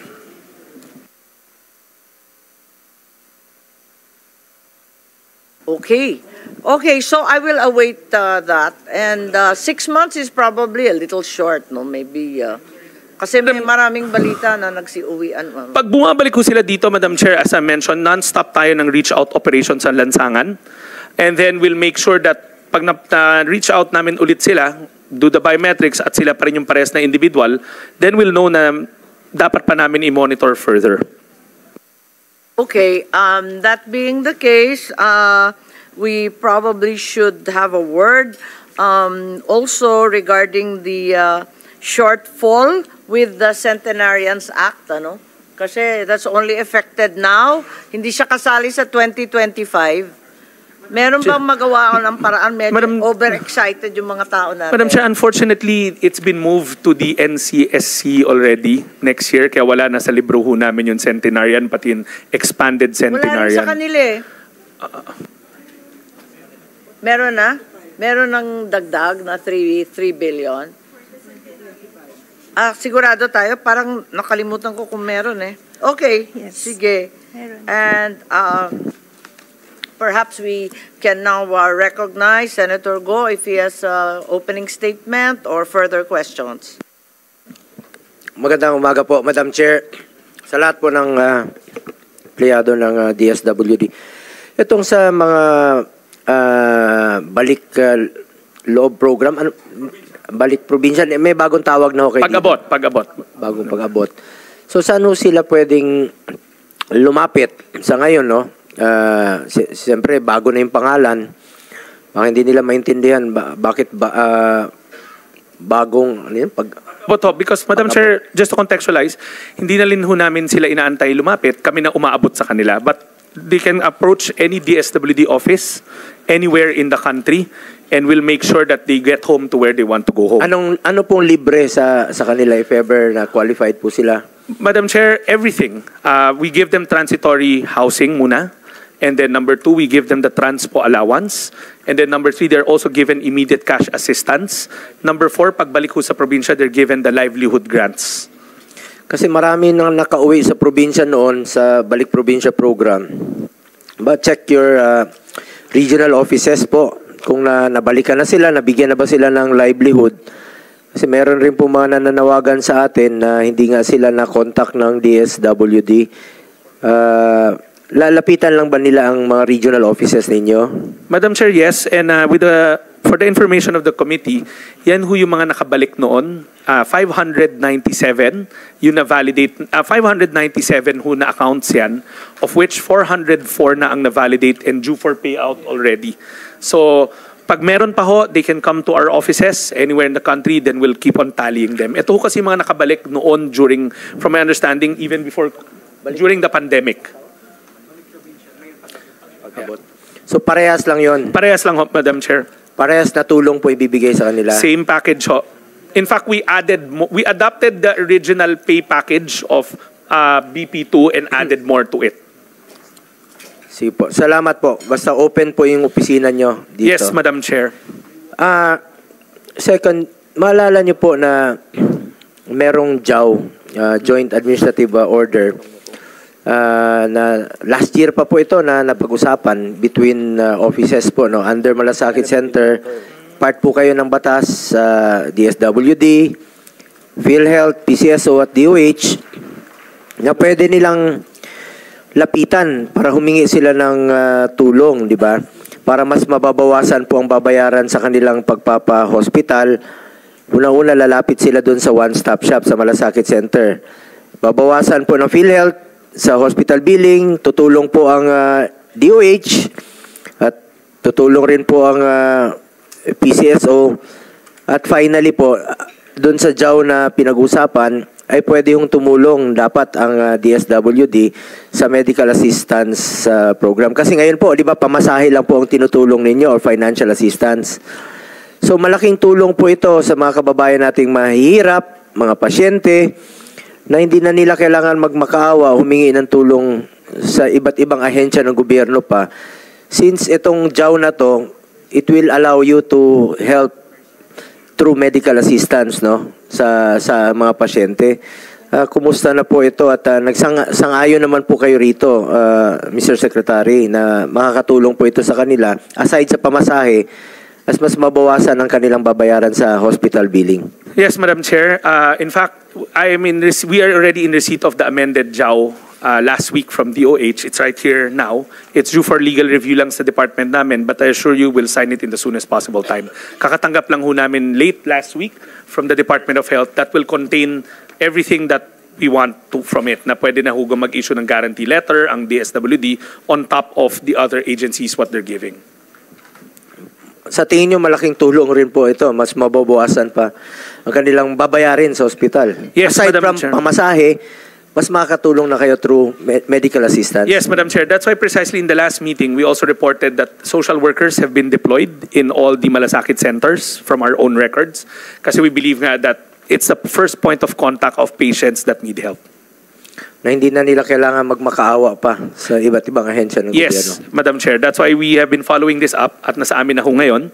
Kakatanggap lang ho namin late last week and then we're reviewing it already and we'll sign it. Naalala ko kasi, Mr. Secretary, last year pa po yan, ilan pasyente sana ang matutulungan pa niyan kung napirmahan na po yung JAW. Hindi naman para sa atin yan, para po yan sa mga kababayan nating mahirap. Madam Chair, we agree. And unfortunately, the draft came from DOH kasi sila yung lead agency that was drafting it. We've been following up with them numerous times.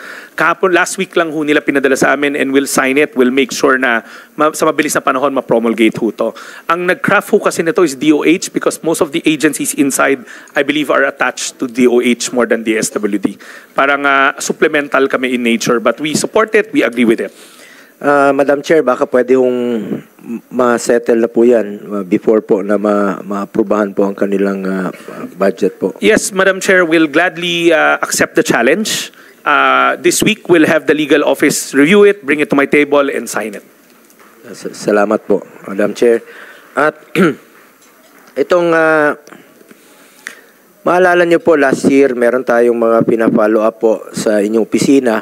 Nagkaroon na ho tayo ng ilang pagpupulong at sabi ko na nga the last time we met, sabi ko sa iyo na kayo na hong bahala na alam niyo, nagmamakaawa na ako sa inyo na mabalikan po itong mga mahirap nating kababayan, mga nasalanta ng bagyo no last year pa. At sabi ko kayo na pong bahala, Secretary Rex, kung sa tingin ninyo qualified naman po ito sila at mabalikan po sila. Ano ba naman yung 3,000 na wag na ho natin silang pahirapan pa. Yun lang naman po ang pakiusap ko sa kanila, sa inyo, sa ahensya. From Secretary to USEC to ASEC, Director, lahat na po ay kinausap na po ng aming opisina kasi kami rin po ang kanilang binabalikan at kinukulit at nakiusap lang po kami sa inyo na sana po ay mabalikan po itong mga qualified beneficiaries na mga nasalanta, mga indigents talaga. Nakikita ko kasi na ongoing naman po ang inyong mga payout sa iba't ibang lugar, no? Iba't ibang rehiyon at iba't ibang rason na po ang nangyayari. Sinasabi walang pera, wala pang cash, no? Hindi naman namin alam kung ano talaga yung totoong nangyayari, kung kulang talaga sa cash o ano ba, sino bang inyong priority sa pagbabayad po o pagpe-payout. Ako naman dito for the end time ay nakikiusap po para sa ating mga kababayang mahirap. Kung qualified naman po, ibalik po natin sa kanila yung pera nila, pera po ng taong bayan. Kaya nga po tinawag na AICS, Assistance to in Crisis Situation. Ibig sabihin, naghihirap po ito. Hindi naman pipila yan ng napakahaba, hindi po magpapainit at magpapaulan yan kung hindi naman po nila kailangan yung tulong. So, sobra-sobra naman po siguro ang pondo ng DSWD sa ngayon. Kahit na nasa Oktubre na ho tayo, andyan naman po yung mga iba't ibang programa ninyo. Pakiusap ko naman sa inyo noon pa na hindi po maging selective. Sabi ko nga, pera po ng taong bayan niya. Pakiusap ko lang po muli for the end time na ibalik po natin sa kanila, Mr. Secretary. Madam Chair, I assure the committee that wala hong selective. Dumadaan ho yan lahat sa lente ng social worker natin. Sa katunayan, yung mga referral na ho yun, ongoing ho tayo, patapos na nga ho. We've already appraised the Office of Senator Go. The only reason kaya ho natatagal yan minsan kasi nagdi-duplicate ho tayo, yung mga pangalan ho, minsan nakatanggap na. Kasi hindi naman ho ibig sabihin na pagka nandun sila sa listahan, kagad qualified, tinitignan ho na buti ng ating mga social worker ho yan. Basta ang assurance ho natin, tatapusin ho to sa madaling panahon. We've already settled a lot of them. Binalik lang ho namin yung ibang listahan sa mga LGU na nag-refer kasi may mga iba doon na payout na namin, yung mga individual, at meron tayong lockout period. So sinisigurado lang natin na oo, tutulungan ho natin, pero sisiguraduhin rin ho natin na sumusunod tayo sa alituntunin ng, ng departamento pagdating sa mga deduplication para hindi na dodoble. Kaya nga sabi ko, nasa inyo na po ang validation. Sana hindi umabot ng isang taon ang pagbabalidate po dito sa mga listahan. More than 1 year na po. 2023 budget hearing po yun para sa 2024. Nalala ko, dito rin po sa Senado. Dumating na tayo sa plenaryo. Ngayon po, nandito na tayo sa budget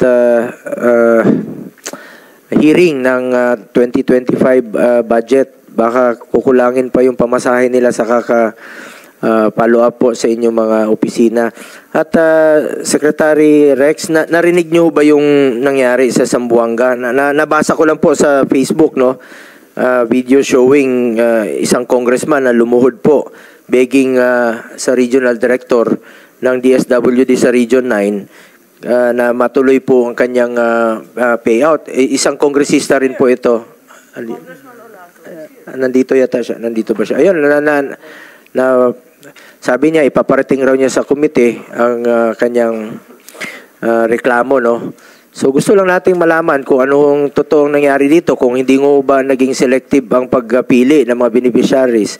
O kailangan pa bang magmakaawa si Congressman Olaso para mabayaran po ang payout, scheduled payout. Nagwawala na po, nagrarally na yung mga tao doon, nagmamakaawa para matuloy po yung payout. Kung qualified naman po sana, ang pakiusap ko naman sana, Secretary Rex, ay maging fair lang po tayo. Sinabi niyo na po na hindi po kayo magiging selective dito sa pag-identify ng beneficiaries. Bakit po na hindi natuloy po ito? At na-hold nga, ika nga. I am sure, hindi lang po ito nangyayari sa Zamboanga. Mas marami pa pong lugar na nangyayari rin po ito na hindi natutuloy yung payout. Ano ho ba ang totoong rason dito? Kung hindi ho ba naging selective ang inyong opisina sa pagpili? Kung bakit kailangan pang magmakaawa ng isang kongresista para matuloy po yung payout sa mga intended indigent beneficiaries? Madam Chair, una po sa lahat, hindi ho naging selective ang departamento natin. Ang mga social worker ho natin ang sumusuri niyan. Pagka nagbigay ho ang kongresista o ang kahit na sinong partner na ng referral list, binevet ho natin mabuti yon. Lahat ho naman maraming nagre-refer. That time, si Congressman Olaso submitted the list, and a couple of days before his supposed payout, sinabi na ho namin sa kanya na hindi pa ho kami ready mag-payout at hindi pa ho tapos yung pagsusuri ng listahan na yon. We have to be careful. But we also assured him, at alam niya ho yon, we assured him na hindi magaganap yung payout na yon, pero hindi ibig sabihin na hindi magpe-payout. Tinatapos lang ho natin yung pagsusuri at pag-vet ng listahan. That's our conversation with him, and he even acknowledged that. Kaya nga sinabi namin, wala naman hong nakaschedule na payout that day. Wala pong gali sa inyo, RD. Actually, he's here together with Mayor Beng Climaco. They're all here to complain.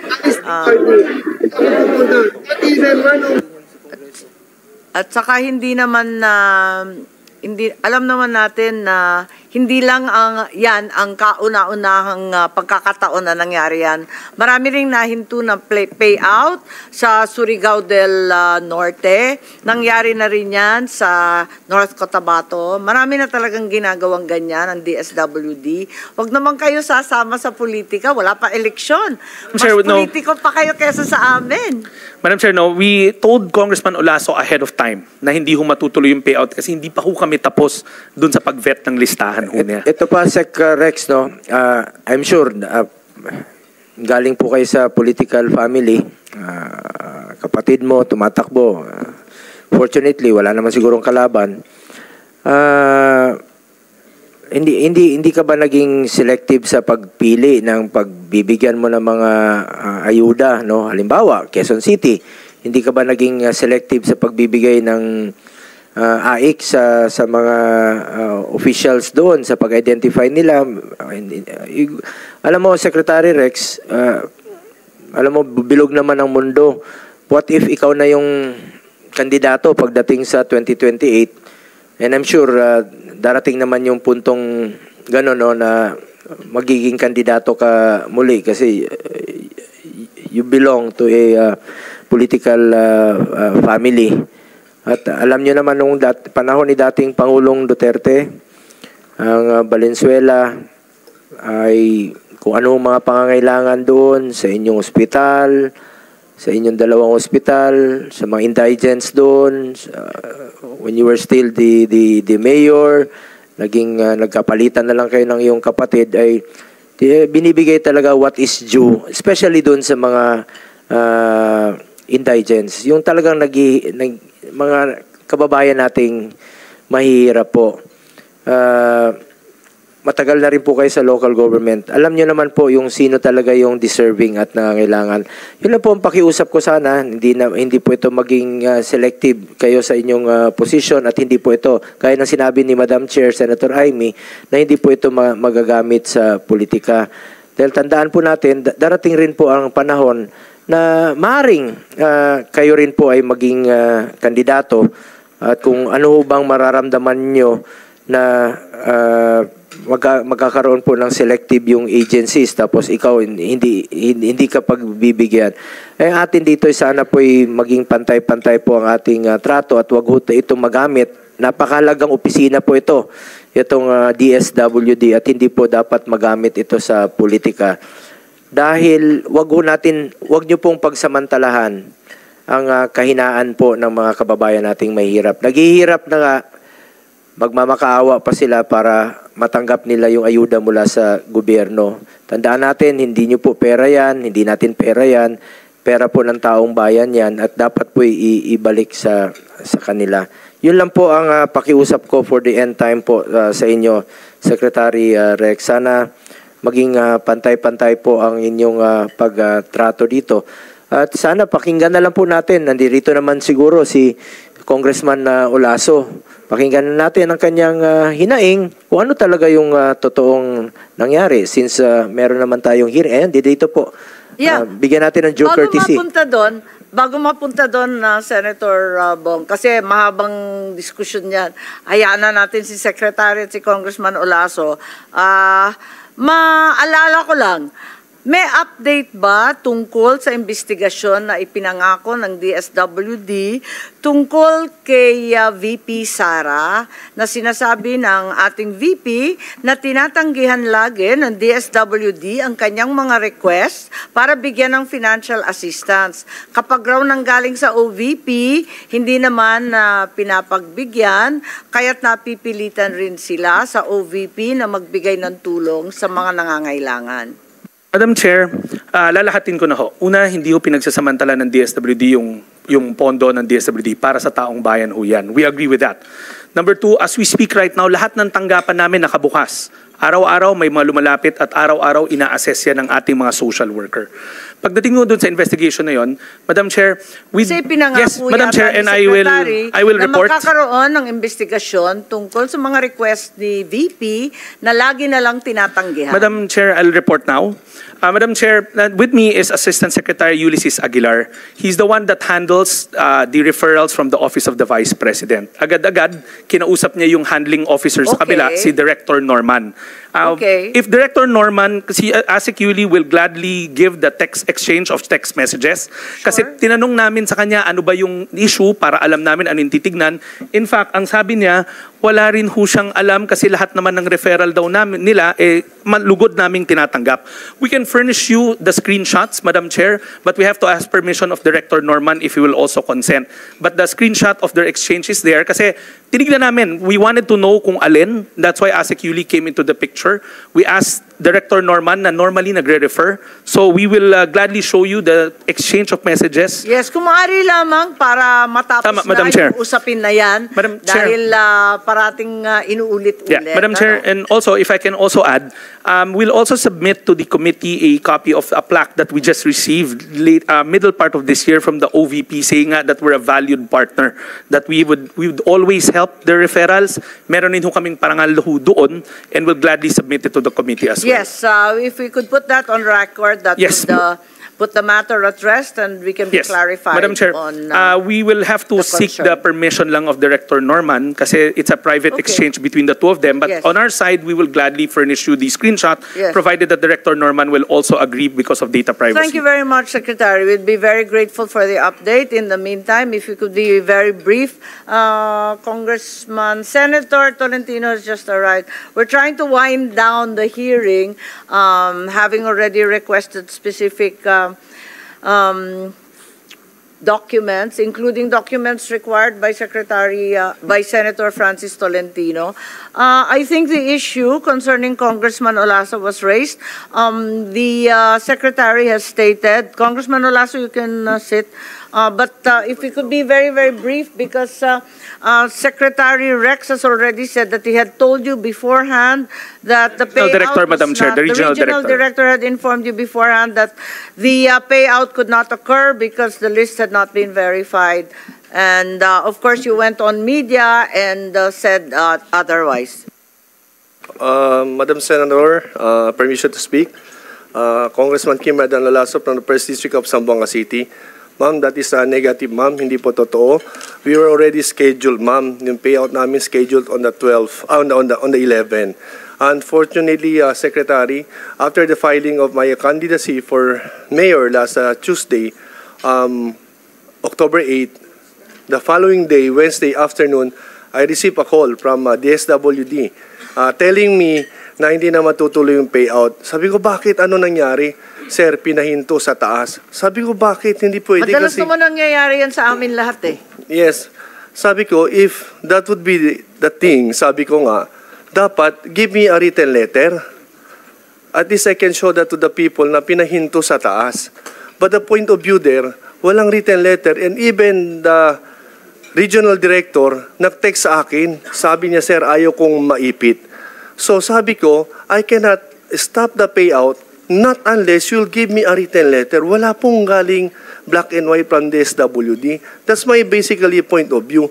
And until now, I met the regional director last Friday.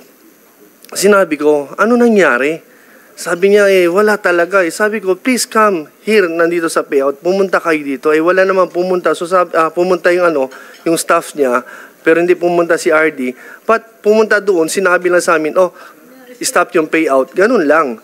But then after that, Madam Chair, sabi ko, I have to go and clarify with the regional director, ano ba talaga? At least he has to explain it to the people of Zamboanga City. Hindi pwede na lang na stop yung payout, walang dahilan. But basically, let us not duck things into, nung nag-file lang ako, kinancel lahat ng pondo ko. Sabi ko, wag naman sana daw ganun kasi itong pera na to binibigay sa mga Pilipino, hindi to pera ng mga magulang nila. Pera to ng taong bayan. This is taxpayers' money. So I really stand for it. And that's my thing. Hindi pwede iwanan natin yung taong bayan ng ganun. Because that is the program of our beloved President Bongbong Marcos and our Speaker of the House, Martin Romualdez, na dapat lahat ng naiiwan matutulungan dito sa bagong Pilipinas. Pero sa ganitong nangyari, hindi po tayo masaya, Secretary. And that's not true na sinabi nyo kanina na you informed me earlier na hindi ready yung payouts. Nandito na, sir, ready na. We posted on Facebook. That is already 3 weeks ago. We posted it. Ready na. More than 12,000 payouts, pinakancel lahat. Bakit po ginaganon ako? Porket wala akong tatay, congressman o senator. I'm an OFW. Hindi po ako, I'm not, sabihin ko sa'yo, and hindi ako veteranong politician. I'm just new here. As you know, we're former colleagues in Congress. I'm a ship captain, OFW ako. But my heart belongs to the people. I want to serve the people of Zamboanga. Sana, Secretary, my colleague, tulungan mo ako dito. Madam Chair, again, let me just state for the record, wala hong pondo ang congressman. Yung sinabing pondo ko, wala hong pondo ang congressman. These are department disbursed funds. As we speak right now, lahat ng opisina namin, anybody that walks into our office, pinoprocess ho yan. Now, that list, that referral list that's given to us, I'll get it from Congressman Olaso right now. We'll look into it again. I'll talk to the regional director na kausap niya, who happens to be a career social worker. Nandiyan na ho siya, matagal na. Give me the list, I'll talk to the regional director, then if he says that the list is clean and it's ready for to be paid out, kasi talagang kailangan, then we'll pay it out. Bakit po? Secretary, ang problema dyan, yan din ang sabi ninyo last year. Kaya si Senator Bongo nagdududa na rin eh. Madam Chair, in the last hearing, I told the good senator, I think there's a miscommunication between his office and our office. The original list that they gave Madam us, Chair. which we can give back, is a list of LGUs, not end beneficiaries. Binalik ho namin yon at sinabi namin hindi ho itong mga beneficiaries, kundi mga local government units ho to. Kung pwede ho kami bigyan ng direct referrals. Meron naman ho silang mga social worker naman po na mga qualified. Sabi ko lang naman sa inyo, pag qualified po yung beneficiaries, balikan nyo po. Hindi naman siguro kailangan umabot ng 1 taon para balikan po sila. Pwede naman yan 1 week. Tingnan nyo kung, alam nyo, Mr. Secretary, kung gustuhin mo talaga, kaya nyo nga magtipon-tipon ng mga pagpupulong dyan, namimigay kayo ng ayuda, billion-billion in 1 week. Kaya nyo, sigurado ba kayong mga mahirap to mga to na tinatawag ninyo, billion-billion is isang sa isang lugar. Bang mga disaster, kaya nyo mag-validate ng ito, ito iba, hindi mabalikan. Tinutukoy ko na maging selective kayo. Ito na sa kanyo ni Congressman Olaso, yung mga beneficiaries sa Zamboanga. At alam mo yan, kasi dati ka rin po naging kongresista. Nagkataon lang po, Mr. Secretary, nung naging congressman ka, naging mayor ka, ng Valenzuela, sa panahon ni dating Pangulong Duterte, sa panahon namin noon, ang higit lahat po ng mga pangailangan ng mga mahirap niyo doon, binibigay po sa inyo. Kung hindi kayo binibigay sa inyo, ang kabaliktaran po, makawa, pinagalan, pinaparapan pa, abutan pa lang isang meron po akong next question. Kung sabi niya, ito na hold, ano ba ang rason kung bakit hindi natuloy yung payout sa lugar niya? Meron tanong po sa inyo, Mr. Secretary, wala ho bang nagpapahold sa inyo na ibang lugar na itong bigyan kasi kalaban nito ng isang politiko? Wala ho bang record lang po, nanonood po ang ating mga kababayan and yung under dito. Pero po, wala bang nagbawal sa inyo, pigilan o nag-hold kahit kailan po sa mga nakaraang buwan na naging secretary kayo ng Department of Social Welfare and Development, bang nag-hold sa inyo na huwag mo itong bigyan, stop mo na yung payout kasi nakakalaban po yan. Wala bang ganong instance sa Mr. Secretary? Madam Chair, let me reiterate. Sagot lang. Wala bang nag-hold sa inyo kasi Department, yung sa AIXO, hindi ko ako ang pinipili sa mga disiplinarya. tanong ko na Hindi ko tayo nagkakamawas sa mga kapahuman. isang beses wala nag-hold sa inyo kahit kailan. Madam Chair, wala naman yung may pondo. Tapos ng Presidente, lahat tulungan. So wala akong pag nangangailangan bang instance o incidente na hold yung payout sa inyo dahil kalaban po ito at hindi ito kakampi. Madam Chair, basta nangangailangan, Naman sagot ng categorical. kasi, Madam Chair, hindi ito po ibigay sa amin ang listahan ng isang stakeholder. Ito po, Mr. Secretary, alam din yung totoo. At tinatago niya yung katotohanan. Huwag na tayo mag-ikot-ikot dito. Galing rin po ako dyan sa Executive Department. Alam natin yung totoo. Huwag mo natin pagsamantalaan yung mga kababayan nating mahirap. Huwag mo natin pagsamantalaan. Huwag mo pagsamantalaan habang nandiyan kayo sa DSWD ang kailangan ko ng mga kababayan nating mahirap. Pero po, ibalik mo po sa kanila. 2,000 pesos, pagkakaibig pa sa kanila, pipila pa, magmamakaawa pa sa inyo para mabigay lang po. Yun naman talagang totoo. Yun naman talagang totoo. Dito lang tayo sa totoo. Hindi tayo magkakamali. Pag-ikot lang tayo sa katotohanan. Dito lang. Nagkataon, dito si Congressman Olaso. Naalala ko lang yung video. Buti na lang po, gusto niya talagang isang video sa ating chairperson na si Senator Amy, ang kanyang hinaing. Isa lang po ito sa mga nangyayari na pagsasamantalahan po yung ating mga kababayang mahirap. Yun lang po, please. Nakikiusap lang po ako for the end time sa inyo. Punta na po, parating na po ang eleksyon. Sana po hindi po ito magamit itong mga ayuda sa politika. Kawawa naman po ang Pilipino. Sana po hindi tayo maging ayuda nation na umaasa na lang po sa ayuda para manalo po isang politiko. Sana naman po pipiliin natin sa halalan yung talagang nagsiservisyo at totoong nagmamahal at mamalasakit sa ating kapwa Pilipino. Huwag po sana magamit ito na yan po ang mangyayari. Definitely sa susunod na buwan, ganun po ang mangyayari. Napapagsamantalahan po dahil meron may pabor at meron pong hindi nabibigyan po ng pabor. Bakit? Nahold yung pera, tandiyan na yung tao. Nagmamakaawa na yung video. Congressman Olaso na po nagpakita ng video.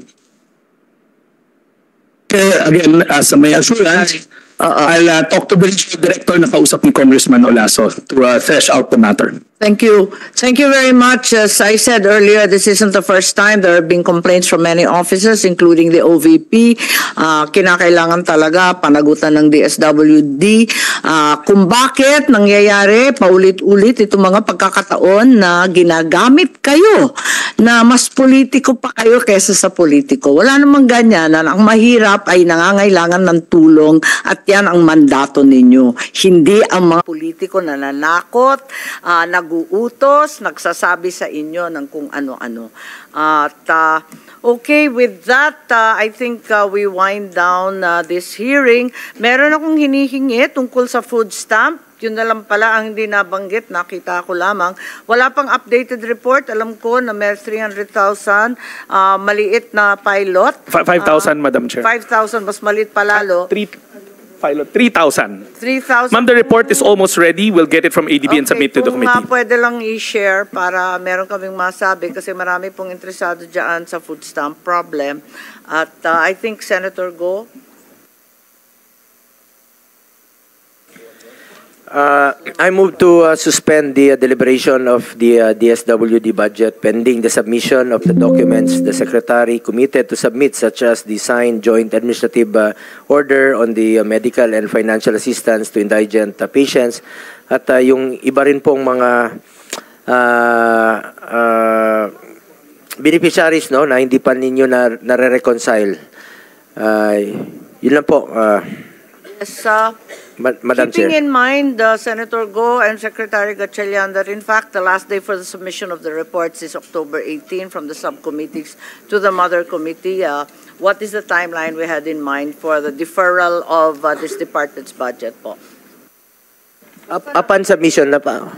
Upon Yes, compliance po. Upon Madam compliance with the required submissions, we would be grateful if you could submit them as early as possible given the short time period. Yes, Madam Chair, we'll do as directed. And that involves the settlement of Congressman Olaso's issue, as well as the question that was raised in Congress regarding the OVP's requests that were constantly dismissed or disregarded. Madam Chair, for the OVP, as mentioned, we'll submit to you accordingly. Yes, thank you very much. And with that, for the moment, pending the submission of the documents required, we shall herewith defer the budget of the DSWD. Thank you.